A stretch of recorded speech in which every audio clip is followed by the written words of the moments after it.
Welcome to the Wisepreneurs Podcast. I'm Nigel Rollins. This is the podcast for experienced independent professionals building a sustainable practice on what they already know. You want to work independently, but independence requires consistent revenue, visible expertise, and a practice that sustains rather than exhausts. Most people get stuck in that gap. They want out, but haven't built the practice yet. As John Younger says in one of our earlier episodes, you can't sell knowledge anymore, but you can sell wisdom. We explore how decades of professional judgment, smart use of technology, and the right partnerships create real competitive advantages for professionals working on their own terms. Let's begin.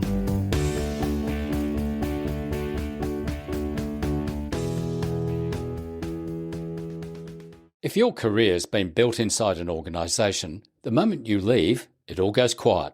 No office, no colleagues down the hall, no IT department to set things up, no marketing and sales teams to bring in the work, just you, your laptop, the birds outside tweeting, and maybe the cat.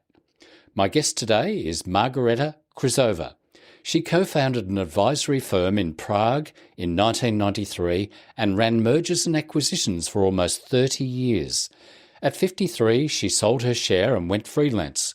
Today, at 61, she mentors entrepreneurs, runs a university business accelerator, and has just published her third book on what she calls the third career. What I find really compelling about this episode with Margareta is how down-to-earth and practical she is about the financial basics most people avoid. This is the Wisepreneurs Podcast. I'm Nigel Rollins. Margareta, welcome to the Wisepreneurs Podcast. Could you tell us where you're from and something about yourself? Well, thank you, Nigel. Thank you for having me. I am actually sitting here in close to Prague in the Czech Republic. And I would say I am the whole life entrepreneur. I co-founded a boutique advisory company with two Americans, actually, in 1993. And I will say I was lucky that I was 24 at that time. So I still had, the opportunity to enjoy and grasp everything what that turbulent time offered. Quite honestly, when I got the offer, do you want to start a company with us? I was like, oh yeah, sure, I will go for it. And I can tell today that I wasn't 100% sure what it means because obviously entrepreneurship wasn't allowed before 1989. So from there, I was working, I got a share in the company. Again, I wasn't, I think, able to appreciate exactly what I got. But going forward, I learned as I went and I just enjoyed doing business. First, I was really, I was learning. But then I went back to school. I studied international and public relations and I got my MBA. And I gradually got into M&A. And after 12 years, I was made head of the M&A division at the company. And I just really enjoyed it. And I realized that I also enjoy helping people who are actually thinking about starting the business. So that's how I got into entrepreneurship. That's how I got into startup world. And after almost 30 years co-owning that company, I got into my late 50s and I started to ask, is this all? Will I do this and stay in this company for the rest of my life? And I made a big change when I was 53 and I sold my share and I just became a freelancer. Of course, I was really scared because you have the corporate ecosystem, although we weren't a huge corporation, but, I had assistants and all of that. And suddenly I was on my own. But today I know that I should have done it earlier. Okay. Because you get freedom. Of course, you work harder because you have to do many things that you didn't have to do before. But I am enjoying it. So today I am still doing some M&A work. I am helping entrepreneurs. I am helping startups getting investors, and I also run Business Accelerator for students at the NEWTON University. So that's Margareta in a nutshell. Now, we should go back and explain what M&A means and how that informed you as an entrepreneur. Mm-hmm. Well, M&A goes for mergers and acquisitions. Very simply put, it's when you own a company and you decide you want to exit, you want to sell your company. Or if you are a successful company and you want to buy and acquire another company, this is exactly what it is. It's buying and selling companies. It also may include venture capital, private equity, but it's like, just very simply put, it's buying and selling companies. So what do you have to know about business when you're doing NMAs? And we should say this was 1993 that started, and that was when the Czech Republic and Slovakia split, wasn't it? Yes, exactly. That's when we split. I think actually it was a political decision, and I think people were not happy about it because, we had a common history. But anyway, it was the time, and I will say that we even had funny moments because some of the terminology didn't exist in the Czech language. Venture capital, it was not possible to translate it. So we still have these words in Czech that are used as in English. But it was excellent time. Many companies, international companies, were coming to the Czech Republic because of its regional or geographical location. They made Czech Republic their European or Central European business hub. So these were our first clients after we started the company. We worked for huge companies like Levi Strauss, Colgate-Palmolive, and many more. And in the beginning, it wasn't about them buying companies. The first phase was really, we are coming here, we want to settle in this market, make it European hub. We need someone who will help us, do the infrastructure and connect us with right people. And it was just very interesting, and I really enjoyed it. The buying companies, when international companies came and were looking for potential acquisitions, that came a couple of years later. Although I should say that I jumped in right after 89, and I worked for 2 years at White & Case, the New York law firm, where I really started from scratch.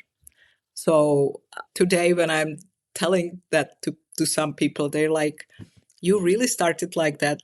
I was the kind of, the office person, I would say maybe kind of office manager, but I was really starting from very, very scratch. And I was learning. And you're continuing to learn today, aren't you, I think? All right. Absolutely. Well, let's talk about, at 53, you decided to sell your share and become a entrepreneur or a freelancer. What were you doing? Mm-hmm. And you've mentioned that you were doing several things, so and we'd call that a portfolio career, wouldn't we? So let's go through some of those things. So what was let's just go through them, I suppose. Maybe one at a time of how you do all of those together. Well, I was actually talking to someone yesterday about this, and she asked me, how do you handle all of this? The truth is, I finally realized that I have probably something like what we called ADHD. I didn't know about it, but that must be one of the reasons. But the truth is, I like doing things. I'm interested in many things. And the truth is, if you are in your later phase of your life, you have time. And I'm always telling people that's a hugely valuable commodity. Because when I had my family, small children, I didn't have so much time in my hands. So I do some M&A work, but I obviously choose very carefully. And I have my team of other professionals like lawyers and financial analysts who work with me on a particular project. the huge joy is the NEWTON Business Accelerator. And, I do some mentoring and consulting. But the truth is, once you figure out kind of time management system, and once you realize that you are just one person and you also need sometimes spend time with my husband and, have some time for me, you can do it. But the truth is, I do work a lot. Yeah, I think you're a bit like me. So I've been going all day, and here we are. It's 7:30 at night here, and it's 9:30 in the morning where you are. I've been going since about 8 o'clock this morning, and I get tired and my eyes get sore, but I just love doing it. I don't know if I've got ADHD. I've got this terrible curiosity, and that's why the podcast, and that's why I wanted to talk to you. And I guess I'm not too sure how many people know you, but maybe on LinkedIn they know you. But I heard about you and I was fascinated by some of the stuff you're doing. So let's go through. So mergers and acquisitions, I'm assuming that really, and you mentioned you've got a team. So that's a lot of management. That's a lot of working with other intelligent people. Do you take the lead on that mergers and acquisitions? So you have to coordinate and understand the numbers and...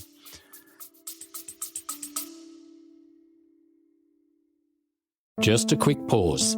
I've put together 2 free assessments for experienced professionals. One helps you map the professional judgment you've built over your career, and the other helps you audit your reputation and readiness for independent work. Both are found at wisepreneurs.com.au/free-assessments. Now back to the conversation.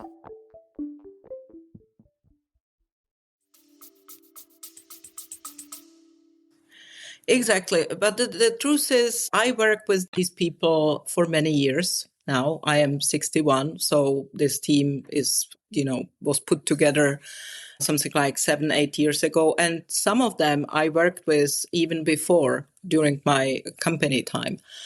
It is mainly coordination and kind of team thinking.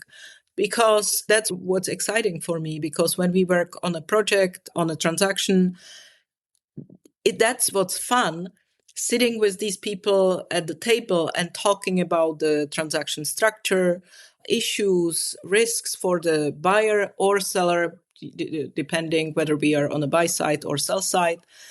And I don't do all that work. I mean, obviously the lawyers look at the legal stuff, the financial analysts crunch the numbers, but you need someone who will put an umbrella above all of it and keep it together. Sometimes, you have to tell the lawyers, okay, I know that there are these risks. We need to tell it to the client. But the truth is, business comes with risk. So the client needs to understand it, but we can't have a 1,000% risk-proof deal. Yeah. So it's about coordination also. And that's wonderful because you're working with other intelligent people and you've been working with them for a while. So there's a lot of, I guess, intuition going on there and trust. So in terms of those skills and becoming a freelancer and losing the corporate ecosystem, how did you then cope without the corporate ecosystem? And then what I want to know is, okay, the Shark Tank stuff that you're doing and the NEWTON University, what you bring to help other people who, like me, when I started 25 years ago, had no idea about business, but knew I wanted to go into business. Well, the first question, how do I deal without the corporate ecosystem? I panicked in the beginning. I was like, I realized how many things you need to do if you are on your own. But as I said, I just realized that I cannot do everything. So, and also I'm trying to be nice to myself. So for example, you have to do some marketing, but one possibility is that you're like, oh my God, I need to post every day or every other day. I need to do this. At some point I was like, I won't post. What will happen? Nothing, So I don't think people forget me if I don't post for 1 week, 2 weeks, probably. So I panicked and then I put together my own system. And what do I bring to people? It depends. When someone comes and says, I have an idea and I want to make it a business, I am some kind of devil's advocate, because some people come with great ideas and they are visionaries, but they are not doers. So I'm always asking, how will you fulfill this? How will you make your dream reality? Do you have someone next to you who you are visionary and you have a doer? Sometimes I need to ask people about money. I don't think that you need to have a fortune to start a business unless you are, I don't know, producing spaceships. But some people are a little bit naive, and that naivety can be dangerous. So, saying I need to ask about money, it's about how will you fund it in the beginning. And when people say, well, I will go and find investor, I need to tell people, well, investors don't invest in ideas. You have to have at least your MVP or something. So it's kind of put it in the realistic framework, I would say. So that's for beginning entrepreneurs or people to be entrepreneurs. And then sometimes people come and say, you know what, I have a small business, but it doesn't work as I wish. I feel like I am stuck. So we are talking about what they can improve, what doesn't work, why it doesn't work. Sometimes people come and say, well, I need to increase sales, so I need to put more money in marketing. I say, well, before you do it, you need to see why you don't have higher sales. So, and then with respect to M&A, it is about trust. And I like you mentioned it before, it's about trust. Business obviously is all about trust.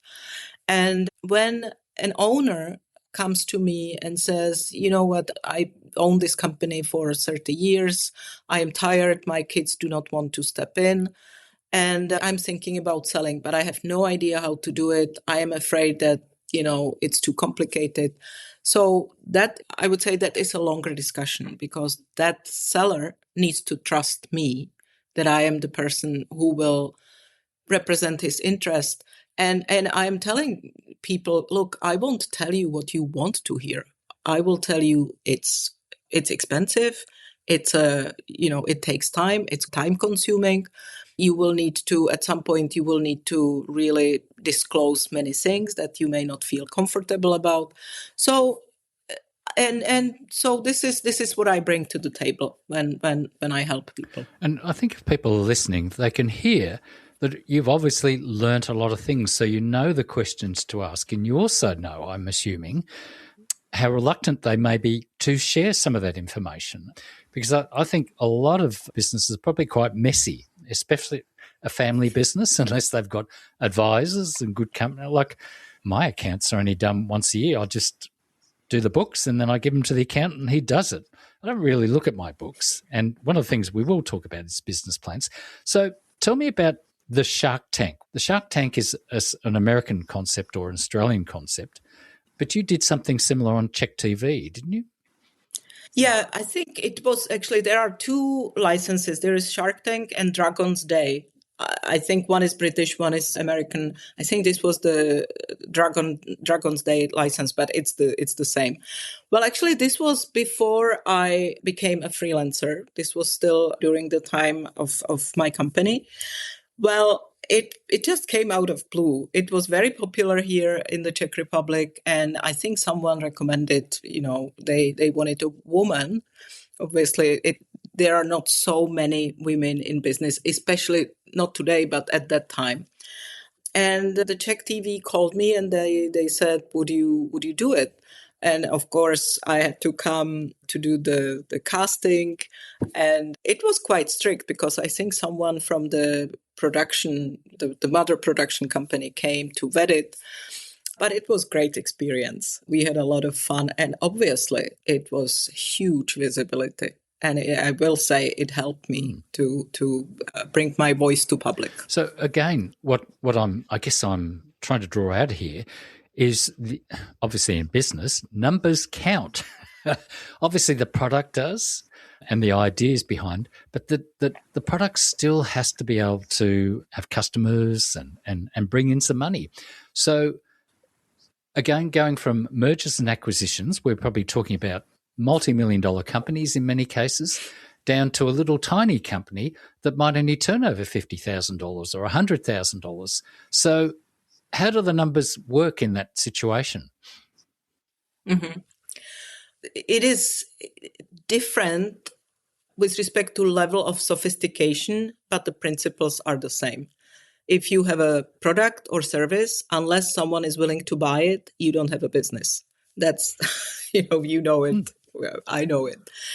So when I talk to small entrepreneurs, people are afraid of numbers. So sometimes they're like, well, if I don't look at it, it won't be a problem. But I usually show them, I always say, cash flow is the blood of business. So you need to look at that.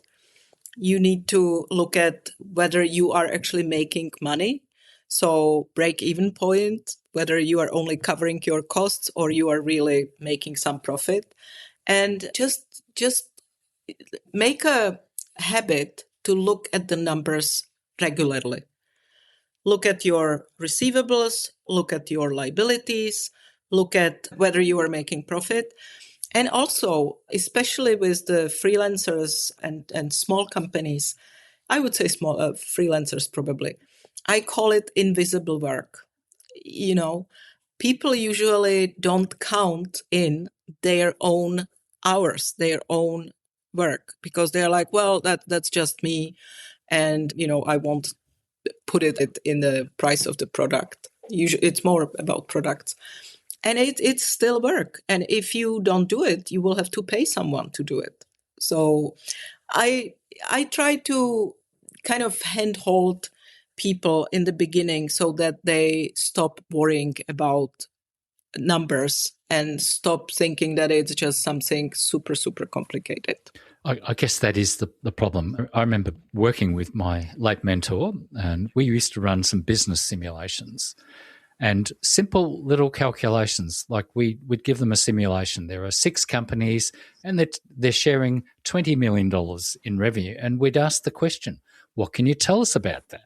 Well, 6 companies, $20 million revenue shared. It's about $3 million. But I had accountants getting calculators out. And then I had other people, their eyes would glaze over. Now, I used to be a primary school teacher, an elementary school teacher for 16 years. And I realized after 16 years, and that's only children in primary school, so not high school, that all the times tables we taught those kids and all the arithmetic, and then they'd go through high school, they didn't want to look at numbers or think about numbers. Their eyes would glaze over. And I think, well, what do we do to their education to do that? Because as you said, the numbers are scary for some people, but the numbers are still important. Yes. So let's talk about solo entrepreneurs. One of the things you talk about is business plans. So tell me what your thoughts are on that, because I'm assuming some business plans will put numbers in there, won't they, or figures of revenue and It's funny that you are asking about business plans, because my view on business plans is quite, how to put it, I don't like them very much. And in the beginning, when I started to be more known for helping people starting the business, I got a lot of business plans. And some business plans had 50 pages, some business plans had, about 70, 100 pages. And I remember making a blog post and putting it on my social media. And I said, I don't read business plans that are longer than 2 pages. I simply don't. And no one reads it. No one will read 50-page business plans. And the truth is, it's a waste of time. So I usually tell people, ask these 6 questions. What do you sell? Who will buy it? Why will people buy it? What is your go-to-market strategy? What is your pricing strategy? And do you want to work with someone? Or are there any potential business partners who can be helpful or who have synergies or something like that? And obviously, as I say, if you plan to produce spaceships, it would be helpful to have a business plan. But if you are selling simple things, if you are providing some service, you don't need a massive business plan. And the truth is, the business plan is not set in stone. You will change it as you go. You know it, you do your business, and you know that you do things in a different way than when you started. The same is with me. It's evolving process. And the truth is, people love to hear that. People are like, oh, Jesus, thank you. I thought I will have to write so many pages. But having said that, the numbers are missing very often, as you said correctly.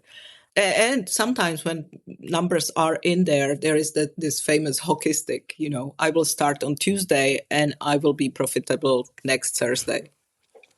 So I just try to make it simple for people, but I push them to think realistically and plan realistically. I think that's the issue, isn't it? That if you've got a service, you might charge $1,000 for that service or $10,000.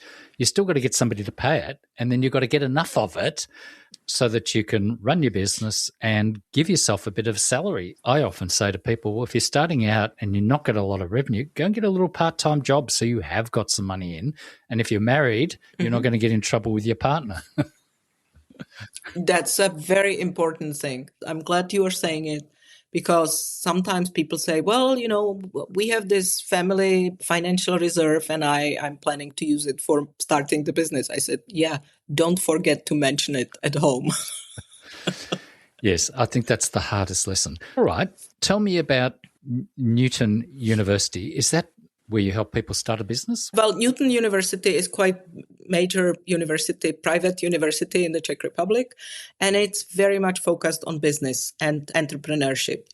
And they actually approached me 5 years ago and they said, you know what, we are a business university, but we should have a business accelerator for students who actually, in addition to studying, they want to be actively preparing for having their own business.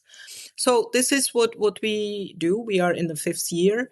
And I was excited about this idea, but I said, I have one condition, kind of in quotes. It won't be only tech. And it will be even for people who do not have real, business plan, let's say, or ready business idea.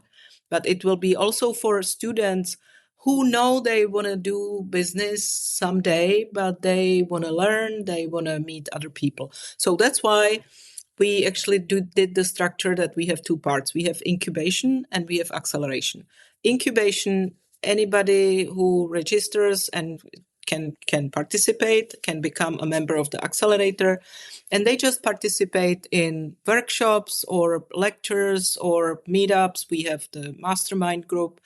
And then we have the acceleration part, and these are people who already have some realistic idea, let's say, or they are in a very, very beginning. And these people can have their own mentor, or they can switch from one mentor to another one. We have mentors in business, financials, marketing, AI, legal. So they just take whatever they need for their business, but they can go step by step, they move forward.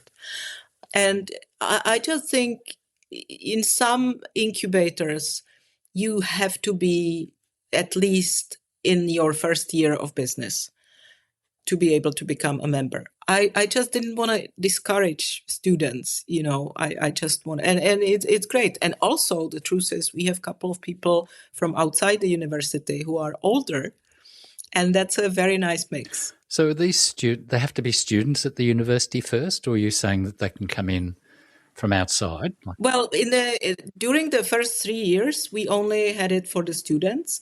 And then, obviously, given my age, I'm always the ambassador or bringing older people in it.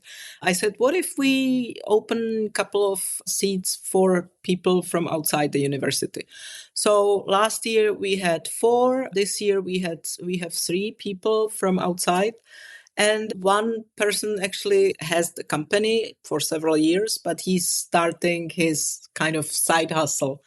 So it's a great mix of experience, ideas. It's just, it works. Now, these are mostly, I guess the majority are fairly young, so they probably don't have a lot of experience in the world. But the problem we're seeing now with young people, even if they go to university, it's very hard to get an entry level anyway. So they might as well start a business if they can and then grow in that. So how many go through or then go on and join another company or something? Well, in the acceleration, the filtering process is quite tough. So we have 14 projects in acceleration program. And based on experience from previous 4 years, I would say it's like maybe 50% is successful and they continue doing business, building business. Some of them actually got even some investment. And 50% either put it on hold or they disappear. They just say, this is tough. This is more complicated than I expected. So I would say it's really half and half. Yeah, it's not easy, is it? It can take many, many years to become a profitable business. I mean, the cash flow, as long as the cash flow is there, you can keep going. But at some point, if it runs out, you're in trouble. All right. Now, you mentioned some older people now. Yeah, I'm an older person too, and I'm very interested in older people. Charles Handy talks about the second curve where, you're getting to the peak of your career and you've still got some energy and you've still got some money, and it's better to make a break from, say, your work you're doing to do something else or to start a business. So some of the older people who are coming in, do you have a word you call the third career, which I think you're writing a book about? Would you like to explain that a bit more? Or? Yes, actually, that was a discussion with my publisher. How do we call it? And I said, well, I see it as kind of third career because the first is when you finish your education, your university, and you are kind of looking around what's out there for you, then you settle in some kind of your main career, either working for a corporation or running your own business. And then after, I would say 50 probably is that kind of a breaking point when you, exactly as you said, you have experience, you've got some money, and you are asking, is this all? Is this all what I want to do for the rest of my life? Or sometimes you are like preparing for the next phase. And that could be the third career. And the truth is, I am known for helping people do business. But in this book that will be published actually in the middle of March, so in a couple of weeks, I say you can start a business. Obviously, part of the book focuses on business, but it doesn't mean that you have to do business. Maybe you learn a new thing, you have a new hobby, you start traveling or you start painting, whatever. But the idea is the third part of your life is not about sitting on the sofa, thinking about how bad it is to age. Wait till they get to our age. I reckon it gets better, especially if you've been doing interesting things. Okay. Tell me about then the side hustles. Is that part of it you're explaining in there, that you take on some side hustles or take on some hobbies or take on some things? Yes, exactly. Yeah, that book, quite honestly, I love humor. And I think humor is just very important part of business. And I actually, in my first book, that was actually, it began when we did the Shark Tank or the Dragon's Den. And that was also focused on entrepreneurship, but also on my own business life and my failures and my successes and things, situations that I didn't handle correctly, but I just wanted to be open about it. Now, this new book, part of it is about aging, my experience with aging, some funny moments. Of course, my husband asked, can I read it? I said, no way. But the other part is about kind of side hustles, because I didn't want to discourage people about, business is just, it's not for me, it's too complicated. So I said, it's almost like, do you have a hobby? Do you want to make it a small side hustle? And you never know, a side hustle may become something bigger, or you keep it exactly as you wish. So I put in some practical things, like if you love your garden, maybe you can start a newsletter about gardening for people who have no idea about gardening. Me included. I would love to read such newsletter. And you can put it on Patreon, or you can put it, there are some Czech platforms, and voila, here is a side hustle. You don't make fortune of it, but you can make nice couple of 1,000 crowns per month, and maybe even more. And I think what happens there is, by doing something, you'll actually learn more, or other things will come to you. So the side hustle idea there is obviously try and do something, start with what you know, and see where you can do it. But giving them the idea of, well, a newsletter, or you can do that on social media, and I guess there's a lot of people doing that on social media now. It's just start with the little things, because I'm assuming there's a lot of people out there who know stuff that we don't. Practical stuff. Yes. Like, I've got my little cameras out there, and I've put up the solar thing to charge the little cameras, but I'm sure I haven't done it right. And I'm sure somebody could look at it and, I know how to do that.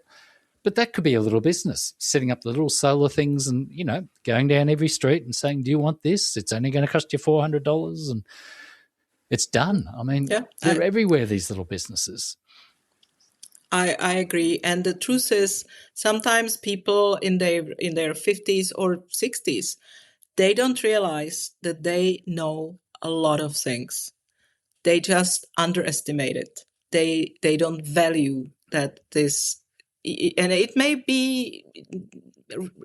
not be related to their professional time if they work in corporation. It can be something different, but time and experience and life experience, that is, combination that you cannot have when you are in your 20s or 30s. No, too busy doing other things when you're young, I think. So how do you draw out some of those ideas for side hustles with people? Because I think, somebody who's working in a corporate career at the moment, who's sort of getting a little bit sick of it, but, would maybe like to, it's got a bit of an itch and do something. How would you help them find out what that little side hustle could be? Mm-hmm. Well, you already said it, start small. That's why starting a side hustle is a great idea if you want to kind of do the transition from your corporate job to being an entrepreneur, freelancer, something like that. Sometimes people come, and usually when you are thinking about leaving the corporation, you are not happy. You want to leave now.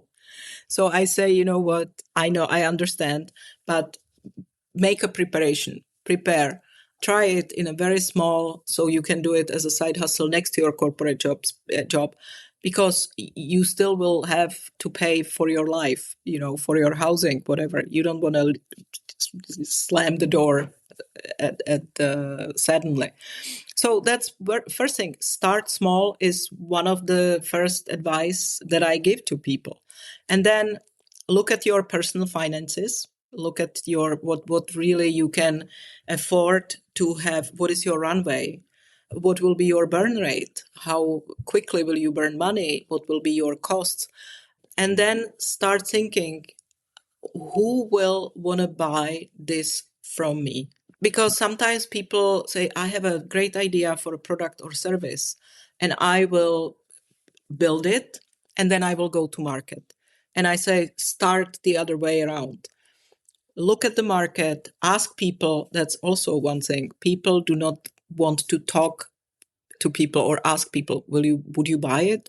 What do you think about it? What do you buy instead? Because they are afraid of rejection. The rejection is a huge kind of a struggle, and I always say, of course, some people will say, I don't want it, I don't like it, I would buy something else. That's fine. It's still the information. And then the other piece of advice is, look at your pricing.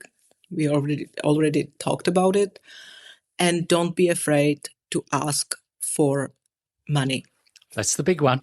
That's really a problem. Yes. But I guess if they've got a mentor or somebody help them, see, I do remember going out with my mentor. He would do the consulting and the selling, and I was very lucky. I had no idea how you sold, and he was very good at it. And he would discuss it first and do the research. And a mentor or somebody who can guide you can actually help you practice what you've got to say. And I remember some of the big jobs they did, and he worked with other people as well. There'd be a team of them get together and they would spend a couple of days discussing how they're doing it. Now, obviously, if you're doing a little side hustle, but you still need some advice and somebody to talk to and somebody to practice with. All right, let's talk about, say, somebody who's been in a corporate career. They've decided, like you did, to go out and become a freelance, but they've got some skills that they can offer. How does AI affect that today? That's a great question. You probably know that I love AI. And it makes me kind of sad when I talk to some older people. Let's not call it older people, our age. So people younger than me, you mean?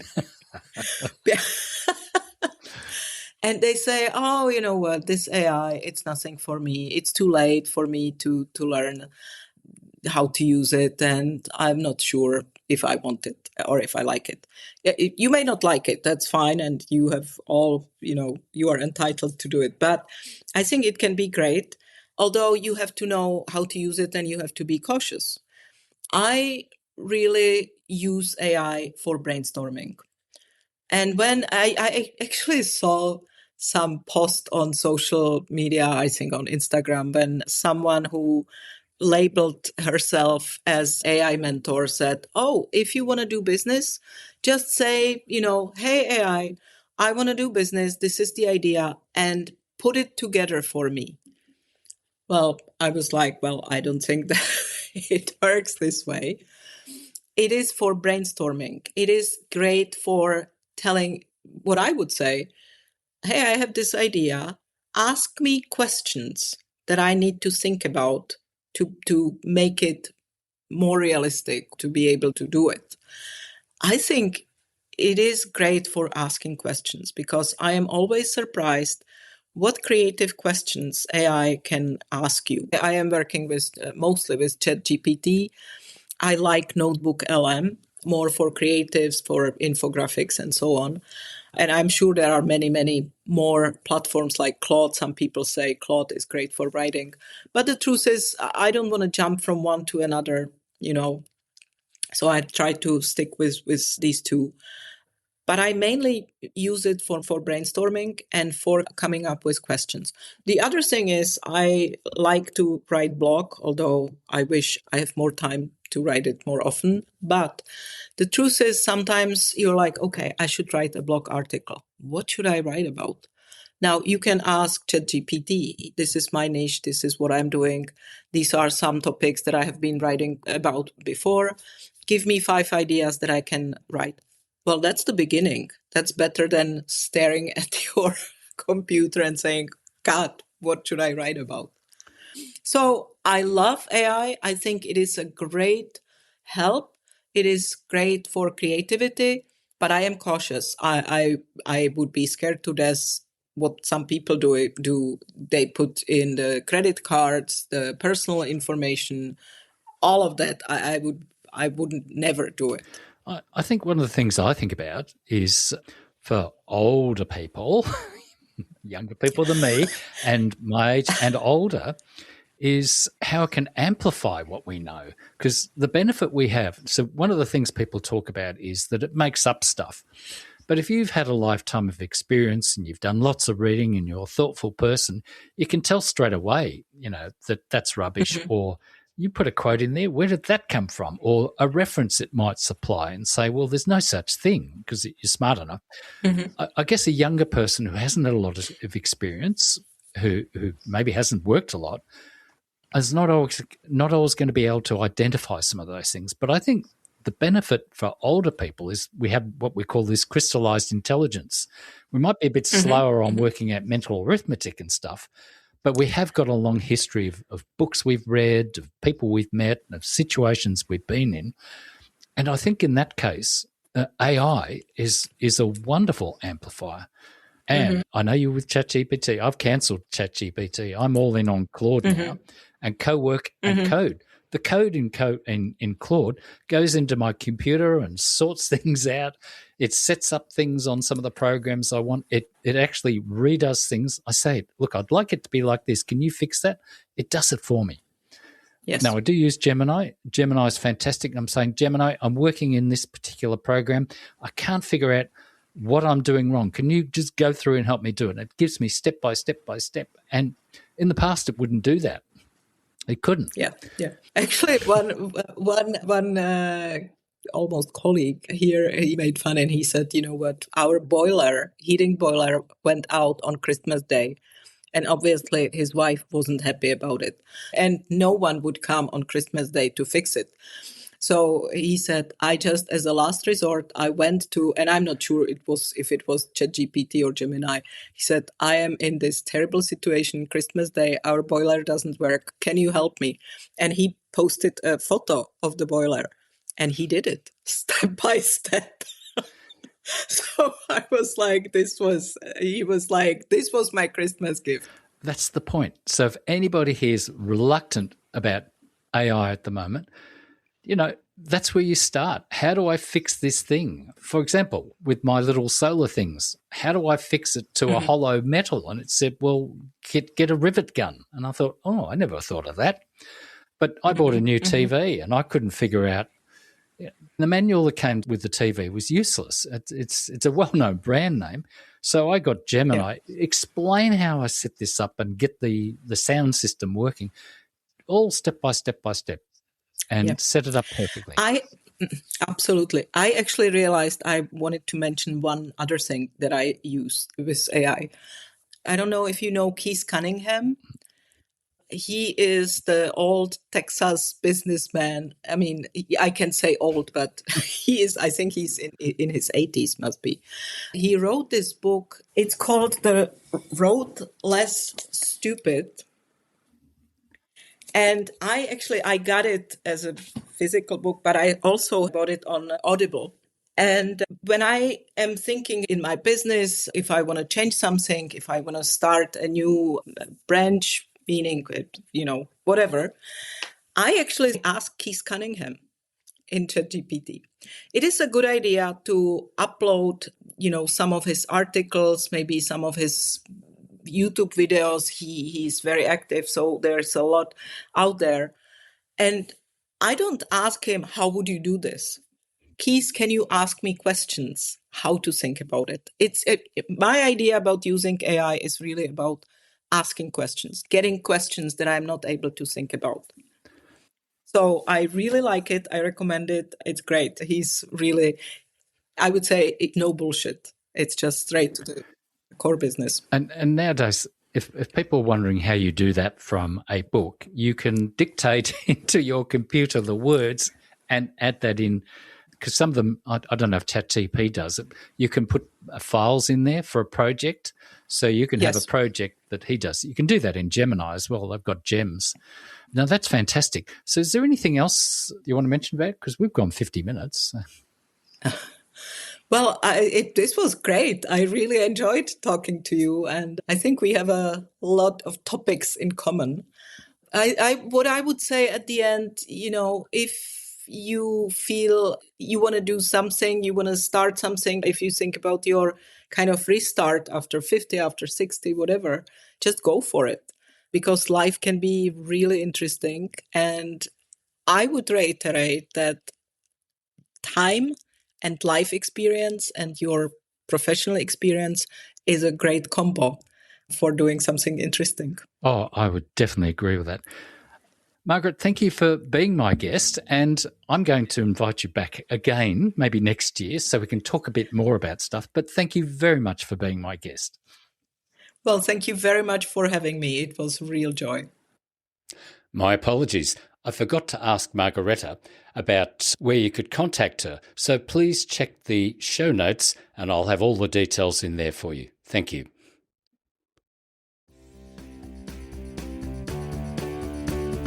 Thanks for listening. If today's conversation resonated, 2 things are worth checking out. The free assessments at wisepreneurs.com.au/free-assessments.